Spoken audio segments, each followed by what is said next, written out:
How to add a phone number to favorites on your iPhone 8 Plus. Adding your important contacts to favorites allows you to quickly call or message them without searching through your contacts every time. First, open the Phone app on your iPhone 8 Plus. Now, tap on the Favorites tab at the bottom left corner of the screen. To add a new contact, tap the plus icon in the top left corner. Your contact list will open.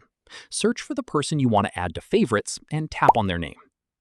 Next, choose the type of contact you want to add, such as call, message, FaceTime, or mail. After selecting the option, your contact will be added to the favorites list.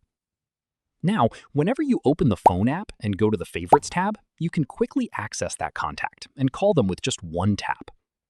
So this is how to set a phone number as a favorite on your iPhone 8 Plus and make calling your important contacts faster. And that's it. If you found this tutorial helpful, don't forget to like this video, subscribe to the channel, and follow for more iPhone tips, tutorials, and the latest tech updates. Thanks for watching.